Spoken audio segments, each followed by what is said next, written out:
খেয়ে না খেয়ে দিন প্রচারের কাজে নিজেকে দিয়েছ বিলিয়ে, তাই পেরে কাফিরেরা চিনল না সে আলো, দুষ্ট ছেলেদের পিছু দিল লেলিয়ে। পাথরের আঘাতে ক্ষত বিক্ষত হয়ে সারা শরীর থেকে রক্ত ঝরে। হে রাসূল তোমাকে ভুলি আমি কেমন করে, হে রাসূল তোমাকে ভুলি আমি কেমন করে। পারেন না আপনারা? ধরুন আমার সাথে, হাজার ব্যথা বেদনার পরে ফিরে আসনি তুমি আপন ঘরে, দিনের আলো তুমি ছড়িয়ে দিতে চলে গেলে মদিনায় মক্কা ছেড়ে। হে রাসূল তোমাকে ভুলি আমি কেমন করে, হে রাসূল তোমাকে ভুলি আমি কেমন করে। ঠিক কিনা বলেন? লিল্লাহে তাকবীর, লিল্লাহে তাকবীর, নারে তাকবীর। মাশাআল্লাহ। এই যে 24-এর ছাত্র নাগরিক অভ্যুত্থানে, এই অভ্যুত্থান যখন শুরু হয় আমি তখন সাউথ আফ্রিকাতে একটা স্ট্যাটাস দিয়েছিলাম, কোটা নয় গোটা দেশ সংস্কার করা লাগবে। শুধু বাংলাদেশ নয়, সারা বিশ্বের বাংলা ভাষাভাষী লোকেরা এই আন্দোলনের সাথে সমর্থন তারা করেছে, এটাকে সাপোর্ট করেছে, তারা সমর্থন দিয়েছে। আমাদের ইউনাইটেড আরব আমিরাতের বাংলাদেশি ভাইয়েরা তারা সেখানে রাস্তায় নেমে এসেছিল, জানেন? তো এই যে সুপার পাওয়ার খ্রিস্টান বাদশার কাছে নবী চিঠি লিখলেন, ওই খ্রিস্টান বাদশা আমার নবীকে উপহার দিল, বিশ্বনবী এই উপহারগুলো সানন্দে গ্রহণ করেছে। সুবহানাল্লাহ পড়বেন না? তাহলে অমুসলিম কেউ যদি আপনাকে উপহার দেয়, হালাল উপহার হলে আপনি গ্রহণ করতে পারবেন। অনুরূপ ভাবে পারস্যের বাদশা রোম সম্রাট বিশ্বনবীকে উপহার পাঠিয়েছেন, আমার নবী সবগুলো উপহার গিফট গ্রহণ করেছেন। সুবহানাল্লাহ বলেন। অমুসলিমদের সাথে ফিনান্সিয়াল ডিলিং করা যায়, অর্থনৈতিক লেনদেন করা যায়, কেনাবেচা করা যায়, প্রোডাক্ট কেনা যায়। এমনকি আমাদের মসজিদে নববীতে বারান্দায় আপনার একটা অটোমেটিক ফ্লাইং আমব্রেলা দেখছেন? সূর্য যখন বাড়ে মসজিদে নববীর বারান্দায় ইয়ার্ডের মধ্যে অটোমেটিক্যালি কিছু আমব্রেলা আছে, সাঁ করে খুলে যায়, আর সূর্যের তাপ লাগে না। আবার সন্ধ্যাবেলায় এই আমব্রেলা গুলো ওরা ক্লোজ করে ফেলে, দেখেন নাই না? দেখছেন? এই মসজিদে নববীকে সর্বোচ্চ উন্নত মানের কনস্ট্রাকশন ইনফ্রাস্ট্রাকচারে ডেভেলপ করার জন্য কর্তৃপক্ষ কিছু অমুসলিম ইঞ্জিনিয়ারের, ডিজাইনারের সহায়তা নিয়েছিল। সুবহানাল্লাহ বলেন। কোন দলিলের ভিত্তিতে? এই দলিলের ভিত্তিতে যে বিষ্ণু ঈসা ইসলাম অমুসলিমদের সাথেও লেনদেন করেছেন। আওয়াজ করে বলতে হবে আল্লাহু আকবার। শুধু তাই নয়,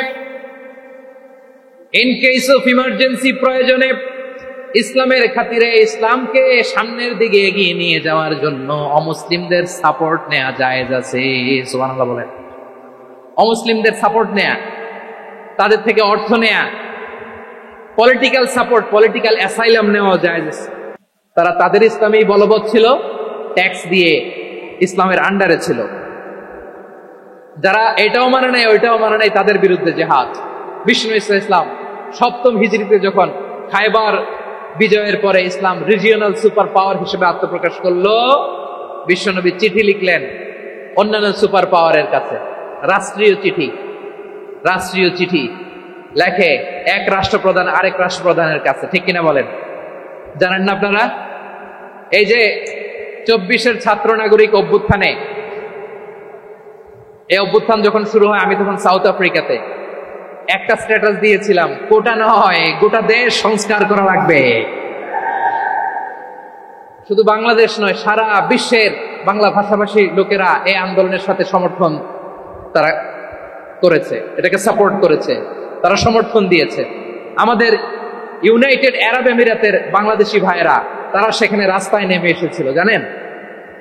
ওইখানে ডেমনস্ট্রেশন করা যায় না, সেখানকার সরকার তাদেরকে যাবজ্জীবন দিয়েছিল। তখন আমাদের এই যে প্রধান উপদেষ্টা ডক্টর মোহাম্মদ ইউনূস সরাসরি G2G বলে, এটারে G2 G, government to government, G to G, উনি চিঠি লিখলেন যে তাদেরকে, ইউর হাইনেস, হে সম্মানিত আমির, আপনি আমার এই চিঠির কারণে আমার সম্মানে এই 53 জন বাংলাদেশিকে মাফ করে দেন। এই চিঠির বদৌলতে বেকসুর খালাস পেয়ে গিয়েছিল আমাদের ভাইরা। জানেন না এই ঘটনা আপনারা? তাহলে গভর্নমেন্ট টু গভর্নমেন্ট চিঠি দেওয়া হয়।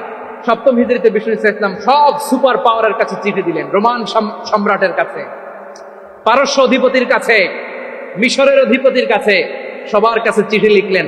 চিঠির ভাষা ছিল এরকম, মিন মুহাম্মাদিন রাসূলিল্লাহ ইলা মুকাওকিস আযীমিল কিবত, মুহাম্মদ রাসূলুল্লাহর পক্ষ থেকে মিশরের বাদশার কাছে, আসলিম তাসলাম, ইসলাম মানো শান্তিতে থাকবা, সালামুন আলা মান ইত্তাবাআল হুদা, শান্তি তার জন্য যে হেদায়েতের অনুসরণ করে। সুবহানাল্লাহ পড়েন। তো এই চিঠি অনেকে ভালোভাবে রিসিভ করেছে। অনেকে এই চিঠি পাওয়ার পরে নবীর কাছে আবার ইন রিটার্ন উপহার পাঠিয়েছে। কি পাঠিয়েছে? উপহার। মিশরের বাদশা মুকাওকিস তিনি বিশ্বনবীকে বিশাল এক উপহারের ডালি পাঠিয়েছেন। মিশরের বাদশা মুকাওকিস ছিলেন ধর্মে খ্রিস্টান। লালমনিরহাটের ভাইরা আওয়াজ করে বলেন, মিশরের বাদশা ধর্মে কি ছিল? খ্রিস্টান। কি উপহার দিয়েছিল আমার নবীকে? শুনতে মনে চায়? আওয়াজ নাই লালমনিরহাটের গলায়। শুনতে মনে চায়? 1000 স্বর্ণ মুদ্রা। 1000 স্বর্ণ। 2টা খ্রিস্টান দাসী, একজনের নাম মারিয়া বিনতে শামউন আল কিফতিয়া, আরেকজনের নাম সিরিন বিনতে শামউন আল কিফতিয়া। একজন খ্রিস্টান দাস 20 থান কাপড় জামা বানানোর জন্য, আমরা নবী যেন সেলাই করে জামা বানাতে পারে এজন্য 20 থান কাপড়, 20 থান ফাইন গার্মেন্ট। সুবহানাল্লাহ পড়বেন না? এরপরে একটা গাধা যেটার নাম ছিল উফাইর, আর একটা খচ্চর, এটার নাম ছিল দুলদুল। খচ্চর চিনেন? গাধা আর ঘোড়ার ক্রসিং এ যে প্রাণীটা দুনিয়াতে আসে এটার খচ্চর বলে। তো এই যে সুপার পাওয়ার খ্রিস্টান বাদশার কাছে নবী চিঠি লিখলেন, ওই খ্রিস্টান বাদশা আমার নবীকে উপহার দিল। বিশ্বনবী এই উপহারগুলো সানন্দে গ্রহণ করেছে। সুবহানাল্লাহ পড়বেন না? তাহলে অমুসলিম কেউ যদি আপনাকে উপহার দেয়, হালাল উপহার হলে আপনি গ্রহণ করতে পারবেন। অনুরূপ ভাবে পারস্যের বাদশা, রোম সম্রাট বিশ্বনবীকে উপহার পাঠিয়েছেন। আমার নবী সবগুলো উপহার, গিফট গ্রহণ করেছেন। সুবহানাল্লাহ বলেন। তাহলে প্রিয় লালমনিরহাট আওয়াজ করে বলুন, ইসলাম কি ন্যারো মাইন্ডেড রিলিজিয়ন না ব্রড মাইন্ডেড? আম্মাজান আয়েশার কাছে মাসালা জানতে চায় মেয়েরা। হে আম্মাজান, অগ্নি উপাসকেরা তাদের ঈদের দিন নওরোজের সময় আমাদেরকে পাখি দেয়, নেওয়া যাবে? উনি বললেন, ওরা জবাই করে দিলে নেওয়া যাবে না, কিন্তু ওরা যদি ফলমূল এরকম খাবার দেয় এগুলো নেওয়া যাবে। তার মানে অমুসলিমদের দেয়া উপহার এটা গ্রহণ করা যায়। সুবহানাল্লাহ বলেন। শুধু তাই নয়, বিষ্ণু ঈসা ইসলাম অমুসলিমদের সাথে আর্থিক লেনদেনও করেছেন, ফিনান্সিয়াল ডিলিং করেছেন। অমুসলিমদের সাথে প্রয়োজনে আপনি ফিনান্সিয়াল ডিলিং করতে পারেন। আমরা প্রায় দেখি বাজারের মিষ্টির দোকানগুলো আমার হিন্দু ভাইদের। লালমনিরহাটে মিষ্টির দোকান, দইয়ের দোকান কারা চালায়? হিন্দুরা চালায়। তারপরে যে বারবার শপ, চুল কাটে যে নাপিত, অধিকাংশ নাপিতের দোকানে কারা? আমার হিন্দু ভাইরা। তা আপনি চুল কাটতে পারবেন কিনা? পারবেন কিনা বলেন? পারবেন। তার দোকান থেকে দই মিষ্টি কিনতে পারবেন কিনা? হ্যাঁ, আমার মুসলিম ভাইয়ের দোকান থাকলে ওইটার আমি বেশি প্রায়োরিটি দিব, ঠিক কিনা? কিন্তু যদি তাদের সার্ভিস নিতে চান, প্রোডাক্ট নিতে চান, পারবেন। তার দলিল সহিহ বুখারী, আম্মা জান আয়েশা রাদিয়াল্লাহু তাআলা আনহা বলেন, ইশতারা রাসূলুল্লাহ সাল্লাল্লাহু আলাইহি ওয়াসাল্লাম মিন ইয়াহুদিন তুআমান ওয়া রাহানাহু দিরআহু মিন হাদিদ। রাসূল সাল্লাল্লাহু আলাইহি ওয়াসাল্লাম এক ইহুদির কাছ থেকে, কার কাছ থেকে? সবাই বলে নাই কার কাছ থেকে? আমার নবী, পেয়ারা নবী এক ইহুদির কাছ থেকে জব কিনেছিল। জব, বার্লি, যেটা দিয়ে রুটি বানায়। ওই জবের দাম দেওয়ার টাকা পয়সা নবীর কাছে ছিল না। ফলে নবী ওনার একটা পোশাককে মর্গেজ রেখেছিলেন, মর্গেজ, বন্ধক, যে এখন এটার দাম দিতে পারবো না, কয়েক কেজি বার্লি নিয়ে যাই আর বন্ধক হিসেবে আমার জামাটা রেখে গেলাম, যেদিন দাম দিব ওই দিন জামাটা ছুটাই নিয়ে যাব। সুবহানাল্লাহ পড়বেন না? বাকিতে নিছিলেন, বাকিতে। দিরআহু মিন হাদিদ, লোহার তৈরি বর্ম, মানে যুদ্ধের পোশাক, লোহা দিয়ে বানানো। বিশ্বনবী বললেন, কয়েক কেজি জব দাও, টাকাটা পরে দিব, এখন টাকা নাই, বন্ধক হিসেবে, মর্গেজ হিসেবে আমার জামা রেখে গেলাম, যখন টাকা দিব জামা ছুটাই নিব। আওয়াজ করে বলতে হবে সুবহানাল্লাহ।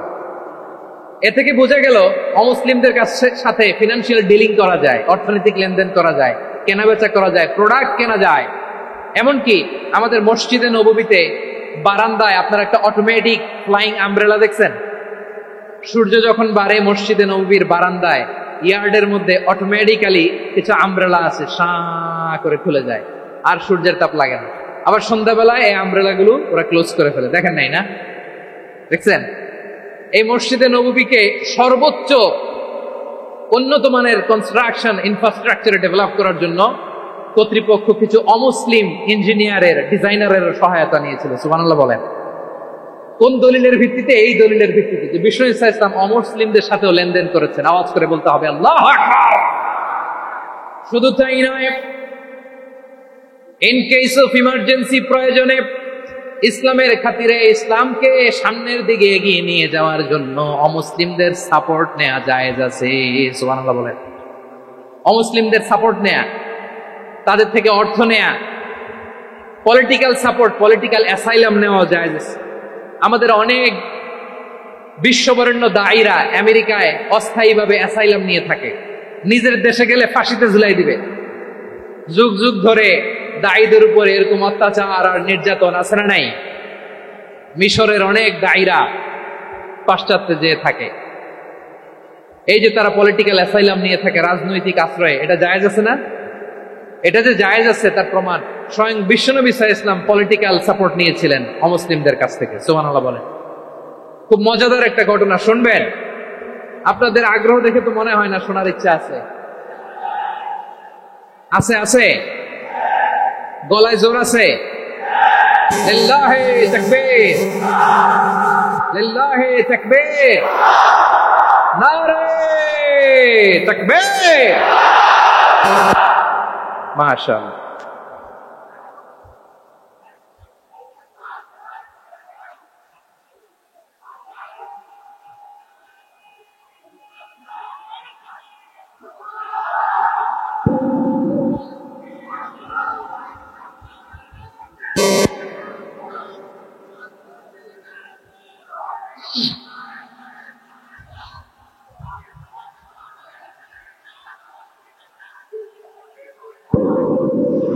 মাশাআল্লাহ, মাশাআল্লাহ। থামুন, থামুন আমার ভাইরা। বিশ্বনবীর বয়স তখন প্রায় 51 বছর। কত বছর? বিশ্বনবীর সবচেয়ে কাছের মানুষ খাদিজা রাদিয়াল্লাহু তাআলা আনহা ইন্তেকাল করেছেন। বিশ্বনবী বড্ড কষ্ট পেলেন, হৃদয়টা ভেঙে খান খান। যিনি ঘরের ভেতরে বিশ্বনবীকে সান্ত্বনা দিতেন, ভালোবাসা দিতেন, বাইরে গেলে কুরাইশরা বকাঝকা করে, অত্যাচার করে, কিন্তু আম্মাজান খাদিজা রাদিয়াল্লাহু তাআলা আনহা ঘরটারে এমন শান্তির নীড় বানায় রেখেছেন, এই ঘরের ভিতরে ঢুকলে বিশ্বনবীর কলিজাটা ঠান্ডা হয়ে যেত। এজন্য রব্বুল আলামিন বলেন, খাদিজা, ও আমার বান্দি খাদিজা, জান্নাতে এমন স্পেশাল একটা ঘর আমি তোমার জন্য রেডি করে রেখেছি। ওই ঘরের মধ্যে কোনো আওয়াজ নাই, ওই ঘরের মধ্যে কোনো নয়েজ নাই, ওই ঘরে কোনো বিশৃঙ্খলা নাই।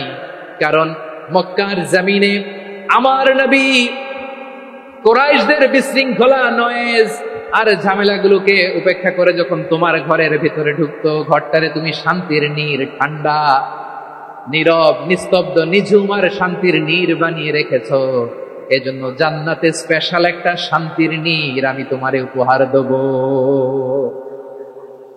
ওই প্রিয়তমা স্ত্রী খাদিজা ইন্তেকাল করলেন, বিশ্বনবীর হৃদয় ভেঙে খান খান। আবার ওনার চাচা আবু তালেব ইন্তেকাল করলেন, যিনি পলিটিক্যাল শেল্টার দিতেন নবীকে। কে দিতেন? আবু তালেবের ভয়ে, বিশ্বনবীর এই চাচার ভয়ে কোন মুশরিক নবীর গায়ে হাত দেওয়ার সাহস পায় নাই। এখন স্ত্রীও নাই, চাচাও নাই, নবীকে আশ্রয় দেওয়ার কেউ নাই। নবীর চারদিকে অন্ধকার। নবী এখন কই যাবেন? আমার পেয়ারা নবী নতুন স্টেশন খুঁজতেছেন, নতুন দাওয়াতি প্ল্যাটফর্ম খুঁজতেছেন।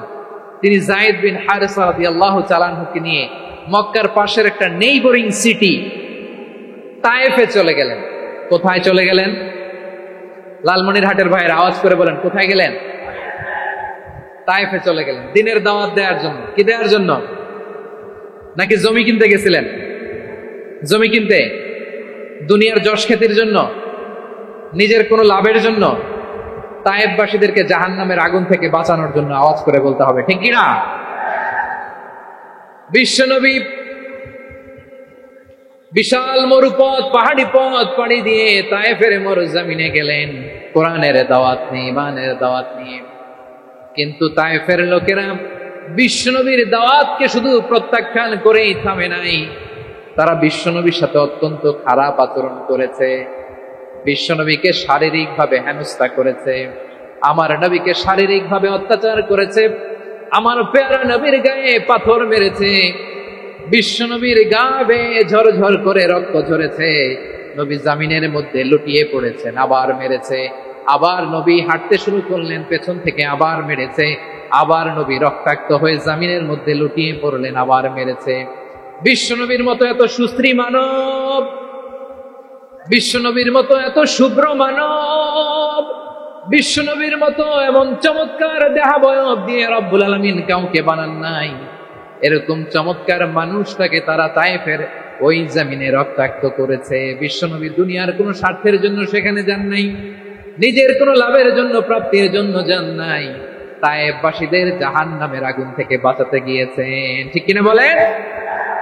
খেয়ে না খেয়ে দিন প্রচারের কাজে নিজেকে দিয়েছ বিলিয়ে, তায়েফের কাফিরেরা চিনল না সে আলো, দুষ্ট ছেলেদের পিছু দিল লেলিয়ে, পাথরের আঘাতে ক্ষত বিক্ষত হয়ে সারা শরীর থেকে রক্ত ঝরে।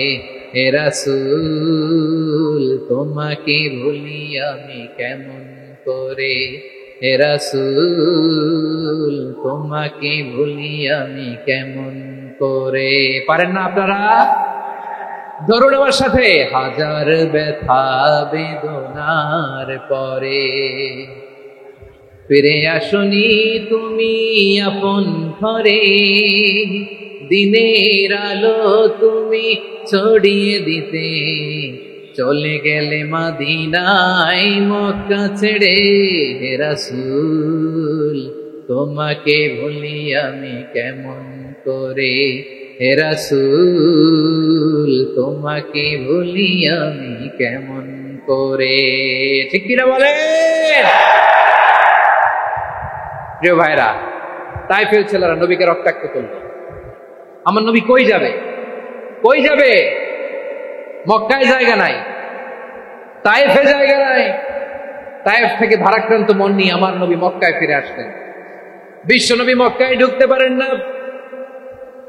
মক্কার মরুভূমির দিকে তাকিয়ে, উপত্যকার দিকে তাকিয়ে বিশ্বনবী ধা ধা করে কাঁদেন, ঝরঝর করে। নবীর চেহারা মুবারক থেকে চোখের পানিগুলো বেয়ে বেয়ে পড়ে। আমার জন্মস্থান, আমার শৈশব, কৈশোর, যৌবন কেটেছে এই মক্কায়, আমার এলাকায় আমি ঢুকতে পারি না। বিশ্বনবী মক্কার অনতি দূরে দাঁড়িয়ে জায়েদকে পাঠালেন, জায়েদ যাও দেখো কেউ আমাকে সাপোর্ট করার মতো আছে কিনা, যাও অমুকের কাছে যাও। জায়েদ গেলেন, তারাও প্রত্যাখ্যান করে ফিরিয়ে দেয়। বিশ্বনবী বললেন যাও অমুক লোকের কাছে যাও, তিনিও প্রত্যাখ্যান করে ফিরিয়ে দিলেন। কেউ বিশ্বনবীকে আশ্রয় দিতে রাজি হয় না। নিজ জন্মভূমিতে বিতাড়িত বিশ্বনবী, সর্বশেষ বিশ্বনবী বললেন যাও মুতঈম ইবনে আদির ঘরে যাও। মুতঈম ইবনে আদি মুশরিক, তার কাছে যাও। গেলেন, মুতঈম ইবনে আদি রাজি হয়ে গেল। সুবহানাল্লাহ বলে। দেখেন, অনেক বিপদের সময়ও আমি নিজে সাক্ষী, সামাজিকভাবে, রাজনৈতিকভাবে কত ঝঞ্ঝা, কত ষড়যন্ত্র, কত কনস্পাইরেসি পাড়ি দিয়ে আমাদেরকে সামনে এগিয়ে যেতে হয়। এই শত্রুদের ভেতরেও একজনকে দাঁড় করিয়ে দেয় যে আল্লাহর কোরআনের জন্য রেডি হয়ে যায়। করেন সুবহানাল্লাহ। মুতঈম ইবনে আদি, আল্লাহ তার মনকে নরম করে দিলেন। মুতঈম বলে, মুহাম্মদ আমি তোমাকে আশ্রয় দিব। তার দুই ছেলেকে পাঠালেন, যাও খোলা তলোয়ার নিয়ে, স্কট দিয়ে, গার্ড অফ অনার দিয়ে মুহাম্মদকে মক্কায় ঢুকাও, আর বলো আমি আমান দেব। আমান কি দিব? আমান মানে সিকিউরিটি, নিরাপত্তা। সিকিউরিটি ছাড়া, আমান দেওয়া ছাড়া কেউ থাকতে পারতো না মক্কায়। দুই ছেলে বিষ্ণু ইসা ইসলামকে নিয়ে আসলো। নবী কাবার চারদিকে তাওয়াফ করলেন, নামাজ পড়লেন। আবু জাহেল, উতবা, শাইবা, ওয়ালিদ ইবনে মুগীরা সবাই দেখে কেউ কিছু করতে পারে না। কারণ মুতঈম ইবনে আদি ঘোষণা দিয়েছেন, আমি মুহাম্মদকে আমান দিয়েছি, মুহাম্মাদের গায়ে যেন কেউ স্পর্শ না করে। আওয়াজ করে পড়েন সুবহানাল্লাহ। নবীর এই বিপদকালে মুহূর্তে মুতঈমের হৃদয়টারে নরম করে দিল কে? আচ্ছা, লালমনিরহাটের ভাইরা বলেন, এই মুতঈম কি মুসলিম ছিল না মুশরিক? সবাই বলতে হবে, মুসলিম না মুশরিক?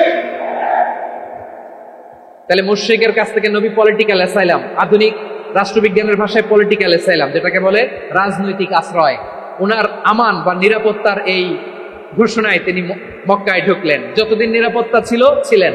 মুতঈম যখন মারা গেল, বিষ্ণু ইসলাম হিজরত করে মদিনায় চলে গেলেন। সুবহানাল্লাহ। কিন্তু মুতঈম যে বিশ্বনবীর উপকার করছে, এটা বিশ্বনবী ভুলে নাই। আমাদের অনেকে আছে, উপকার করার পরে আর খেয়াল থাকে না, খাওয়ার পরে গলা দিয়ে নামলে আর খেয়াল থাকে না। এরকম আসলে নাই? আমার নবী ভুলে নাই। বদরের প্রান্তরে 70 জন কাফেরকে যখন বন্দী করে বিশ্বনবীর সামনে হাঁটু গেড়ে দাঁড় করানো হলো, বসানো হলো, 70 জন কাফের। কয়জন? বিশ্বনবী তাদের দিকে তাকিয়ে বললেন, সহিহ বুখারীর বর্ণনা, লাউ কানাল মুতঈম ইবনে আদি হাইয়ান থুম্মা কাল্লামানি হাউলাইন নাতনা লা তারাকতুহুম লাহু। বদরের প্রান্তরে 70 জন বন্দী কাফিরের দিকে তাকিয়ে আমার নবী বললেন, আজকে মুতঈম ইবনে আদি যদি বেঁচে থাকতো আর তোমাদের 70 জনের ব্যাপারে যদি মুতঈম এক বাক্যে একটা সুপারিশ করত, তার সম্মানে আজকে তোদের সবাইকে আমি মাফ করে দিতাম। সুবহানাল্লাহ। নাই? ওই যে চিল্লাচিল্লি যে কথা বোঝে নাই, কোন জিনিস মিস করছে ওরা নিজেরাও বোঝে নাই। বিশ্বনবী মুতঈমের এই সাহায্যের কথা বলে নাই। 70 জন মুশরিক হাঁটু গেড়ে বসা, নবী চাইলে এখনই এক্সিকিউশন অর্ডার দিতে পারে। তিনি বললেন, আজকে যদি মুতঈম বেঁচে থাকতো আর মুতঈম যদি তোদের জন্য সুপারিশ করতে, এই আবর্জনাগুলোর ব্যাপারে সুপারিশ করতে, আমি মুহূর্তেই তোদেরকে এমনি মাফ করে দিতাম। এবার বলেন, ইসলাম কি ন্যারো মাইন্ডেড না ব্রড মাইন্ডেড? শুধু তাই নয়, যাকে যে সম্মান দেয়ার আমার নবী দিতেন, হোক আস্তিক হোক নাস্তিক, হোক মুসলিম হোক অমুসলিম। বিষ্ণু ইসলাম যখন রোমান সম্রাটের কাছে চিঠি লিখেছেন, আমার প্রিয় লালমনিরহাটের ভাইরা, অল্প কয়েক মিনিট কয়েকটা জরুরি কথা বলবো, এদিকে তাকান, এদিকে তাকান। রোমান সম্রাটের কাছে বিশ্বনবী যখন চিঠি লিখলেন, মিন মুহাম্মদ রাসূলিল্লাহ ইলা হিরাকলা আযীমির রোম। মুহাম্মদের পক্ষ থেকে হিরাক্লিয়াসের কাছে, যিনি হচ্ছেন আযীমির রোম। এটা নবী নিজ থেকে বানায় লিখছেন, অতিরিক্ত সম্মান দিয়ে। কোন রাষ্ট্রপ্রধান যখন আসে, তাদেরকে আমরা কি বলি জানেন? তার নামের শেষে HE এটা লিখতে হয়, H.E. মানে হিজ এক্সেলেন্সি। কি লেখে? হিজ এক্সেলেন্সি, অথবা ইউর হাইনেস, ইউর ম্যাজেস্টি। দেখেন, বিশ্বনবী সাল্লাল্লাহু আলাইহি ওয়াসাল্লাম সব নবীদেরও নবী। তিনি একজন মুশরিক খ্রিস্টান সম্রাট, রোমান সম্রাটের কাছে চিঠি লিখতে যেয়ে লিখতেছে, ইলা হিরাকলা আযীমির রোম। হিরাক্লিয়াসের কাছে আমার চিঠি, যিনি রোমের আযীম, হিজ হাইনেস, মানে রোমের অনেক সম্মানিত এক বাহাদুর। আওয়াজ করে বলেন সুবহানাল্লাহ। তার মানে যাকে যে সম্মান দেয়ার, এটা বিশ্বনবী দিতেন। এমনকি যেই ইহুদিরা ভালো ছিল, এই ইহুদিদেরও প্রশংসা করেছেন বিশ্বনবী মুহাম্মদুর রাসূলুল্লাহ সাল্লাল্লাহু আলাইহি ওয়াসাল্লাম। এক ইহুদির প্রশংসা করেছেন বিশ্বনবী। ইহুদির কার? আমি তো আমার ভাইয়ের প্রশংসা করি না, আমি তো এক আলেম আরেক আলেমরে স্পেস দেই না, আমি তো এক দায়ী আরেক দায়ীর সাথে বসতে চাই না। আমার নবী ইহুদির প্রশংসা করে। কার প্রশংসা? ওই ইহুদির নাম ছিল মুখাইরিক। সিরাত গ্রন্থ ঘাটলে পাবেন। তিনি বলেছেন, মুখাইরিক খাইরু ইয়াহুদ, মুখাইরিক is the best of the Jews. জুইসদের মধ্যে সে সবচেয়ে ভালো। কেন প্রশংসা করলেন তার? এর কারণ, মদিনা চার্টারে কথা ছিল, সব ধর্মের মুসলিম, মুশরিক, ইহুদিরা মিলে মদিনাকে রক্ষা করবে। কিন্তু 3য় হিজরিতে যখন উহুদের যুদ্ধ শুরু হলো, সবার কথা ছিল, যেই আক্রমণ করে আমরা মদিনাকে বাঁচাবো। কোন শহরকে বাঁচাবো? মদিনাকে। কিন্তু কুরাইশরা যখন অ্যাটাক করলো, ইহুদিরা আর আসে না, ইহুদিরা আর বেরোয় না। বিষ্ণু বললেন, ওহে ইহুদিরা, তোমরা না চুক্তি করলে আমার সাথে যে মদিনা বাঁচাতে সবাই ঝাঁপিয়ে পড়বো, আসো। একটা ইহুদিও বেরোয় না, কেউ আসে নাই সেদিন, একজন ছাড়া। তার নাম মুখাইরেক। তার নাম কি? মুখাইরেক বাহাদুরের মতো ঘোড়সাওয়ার হয়ে বেরিয়ে গেলেন। এবং বললেন, গোটা ইহুদি সাম্রাজ্যের একজনও যদি না আসে, আমি মুখায় রেখে কেউ ঘরে আটকে রাখতে পারবে না। বেরিয়ে আসলেন, এসে বললেন, আমি মুহাম্মদের পক্ষে যুদ্ধ করব। আমি মারা গেলে আমার সম্পদ আমার উত্তরাধিকারীরা পাবে না, আমার সম্পদ তোমরা মুহাম্মদকে দিয়ে দিবা। সুবহানাল্লাহ। উহুদের ময়দানে 70 জন মুসলমান শহীদ হলো। এই ইহুদি সেও মুসলমানের পক্ষে যুদ্ধ করে নিহত হলো। সুবহানাল্লাহ বলেন। মুসলিমদের লাশ যখন নিয়ে আসা হলো, এই মুখাইরিকের লাশও নিয়ে আসা হলো। মুসলিমদের লাশের পাশে মুখাইরিকের লাশ দেখে বিশ্বনবী মুখাইরিকের প্রতি অনেক খুশি হলেন। আর বিশ্বনবী খুশি হয়ে বললেন, মুখাইরিক খায়রু ইয়াহুদ, মুখাইরিক যদিও তুমি ইহুদি, তারপরে তুমি সব ইহুদিদের মধ্যে সেরা ইহুদি। পড়েন সুবহানাল্লাহ। আমার নবী ইহুদিকেও সম্মান দিতে কার্পণ্য করে নাই। আওয়াজ করে বলেন আল্লাহু আকবার। প্রিয় ভাইরা, এবার সর্বশেষ আওয়াজ করে বলেন, ইসলাম কি ন্যারো মাইন্ডেড নাকি ব্রড মাইন্ডেড? সবাই বলেন, ন্যারো মাইন্ডেড না ব্রড মাইন্ডেড? এজন্য অমুসলিম হইলেই তারা আমাদের শত্রু নয়। শত্রু কারা? এই লালমনিরহাটের ভাইরা শোনেন, শত্রু কারা? যে সমস্ত অমুসলিম আমাদেরকে নিশ্চিহ্ন করে দিতে চায়, যে সমস্ত অমুসলিম আমাদের ভূখণ্ড থেকে আমাদেরকে তাড়িয়ে দিতে চায়, যে সমস্ত অমুসলিম আমার ধর্ম নিয়ে তুচ্ছ-তাচ্ছিল্য করে চিল্লায় বলেন ঠিক কিনা, তারা আমাদের শত্রু। সাধারণ অমুসলিমরা আমার শত্রু নয়। এই যে হিন্দুরা থাকে, এরা আমার ভাই, বৌদ্ধরা আমার ভাই, খ্রিস্টানরা আমার ভাই, ইহুদিরা আমার ভাই। তারা দিনই ভাই নয়, তারা মায়ের পেটের ভাই নয়, তারা মানবিক দিক থেকে ভাই। ও মানুষ, আমিও মানুষ। ইসলাম মানুষকে সম্মান করে, চিল্লায় বলো ঠিক কিনা। যারা আমাদের অস্তিত্বকে নিশ্চিহ্ন করতে চায়, যারা আমাদের ভূখণ্ডকে দখল করতে চায়, যারা আমাদেরকে নিয়ে মকারি করে, ফান করে, টিটকারি করে, আমার ধর্ম নিয়ে খেলা করে, তাচ্ছিল্য করে, ওদের বিরুদ্ধে আমাদের জিহাদ। সাধারণ মুসলিম আমাদের শত্রু নয়। আপনি জানেন, নিউ ইয়র্কে, আমি তো নিউ ইয়র্কে ছিলাম অনেকদিন, ওখানে ফিলিস্তিনিদের পক্ষে যখন আমরা মিছিল করেছি, অনেক ইহুদি আমাদের সাথে মিছিলে দাঁড়িয়েছে। কারণ ওরাও জানে এই ভূখণ্ড ফিলিস্তিনিদের ভূখণ্ড। আওয়াজ করে বলো লালমনিরহাট ঠিক কিনা। ইসরায়েলের রাজধানী তেল আবিবে অনেক ইহুদিরা বেঞ্জামিন নেতানিয়াহু তার বিরুদ্ধে মিছিল করেছে। তো তারা কি আমাদের শত্রু? না। অনেক খ্রিস্টান আমাদের সাথে আমাদের স্বার্থ রক্ষায় আমাদের পাশে দাঁড়িয়েছে। খেয়াল রাখবেন, হিন্দু আর হিন্দুত্ববাদ এক নয়, ইহুদি ধর্ম আর জায়নিজম এক নয়। জায়নিজমের বিরুদ্ধে আমাদের সংগ্রাম, আমাদের জেহাদ, চিল্লায় বলেন ঠিক কিনা। এই যে ফিলিস্তিনের ভাইরা, তারা তাদের স্বাধীনতা সংগ্রামের জন্য লড়াই করছে, করে যাচ্ছে, আমরা এটাকে সমর্থন জানাই, চিল্লায় বলো ঠিক কিনা। কাশ্মীরের ভাইরা স্বাধীনতার জন্য সংগ্রাম করছে, আমরা সেই সংগ্রামকে সমর্থন জানাই, আওয়াজ করে বলো ঠিক কিনা। যারাই আমাদের ইসলামকে নিশ্চিহ্ন করতে চায়, তাদের বিরুদ্ধে আমাদের সংগ্রাম, আওয়াজ করে বলতে হবে ঠিক কিনা। ওই সমস্ত দুর্বৃত্তদের সাথে আমাদের কোনো সম্পর্ক নাই। আমরা যদি ঐক্যবদ্ধ থাকতে পারি, ওই দুর্বৃত্তরা চান্স পাবে না। আমরা ঐক্যবদ্ধ থাকতে রাজি আছি। লালমনিরহাটের ভাইরা, আমরা ঐক্যবদ্ধ থাকলে ওই দুর্বৃত্তদের কালো হাত ভেঙে দিতে আমাদের সময় লাগবে না। তাদের কালো হাত ভেঙে দিতে রাজি আছে মুসলমান? কারা কারা রাজি? তো হাত তুলে দেখাও।